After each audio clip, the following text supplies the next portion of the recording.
જય કોળી સમાજ। મારું નામ વિજયભાઈ વાળા, ઉત્તેશ્વર ગામ સરપંચ અને મહુવા તાલુકા સરપંચ પરિષદ ઉપપ્રમુખ।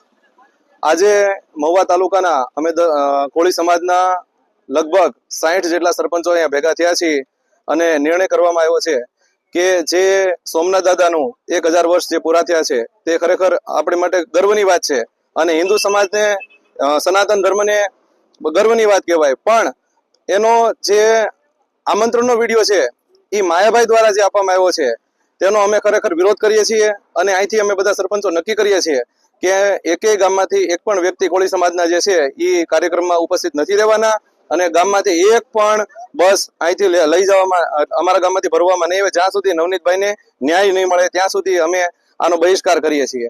અને સમગ્ર ગુજરાતના દરેક કોળી સમાજના જે સરપંચો છે એને પણ વિનંતી કરું છું કે આપણે એક કોળી સમાજના છીએ, આપણે સમાજને જ્યાં સુધી ન્યાય ન મળે ત્યાં સુધી આપણે પણ કાર્યક્રમમાં જોડાશું નહીં, એવી નમ્ર વિનંતી। જય કોળી સમાજ। જય કોળી સમાજ।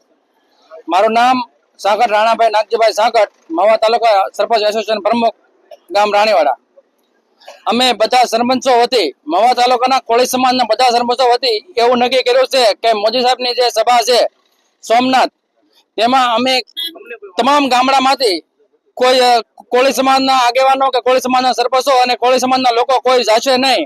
અમને સોમનાથ દાદા કે મોદી સાહેબ સાથે કઈ વાંધો નથી, પણ જે માયાભાઈએ જે નિવેદન આપ્યું છે, માયાભાઈએ જે આમંત્રણ આપ્યું છે એની હારે અમને સખત વાંધો છે અને અમે સમાજની હારે રહેવા માંગીએ છીએ। એટલે અમે સમાજની સાથે થઈ કોળી સમાજના બધા સરપંચો, એટલે બધા સરપંચો વતી અમે નક્કી કર્યું છે કે અમે કોઈ પણ સભામાં જશું નહીં। અમારા કોઈ પણ ગામડામાંથી 70 ગામડા છે કોળી સમાજના, ત્યાં કોળી સમાજના સરપંચો છે ત્યાંથી કોઈ પણ માણસ જશે નહીં, બસો પણ ખાલી જશે અહીંથી સમગ્ર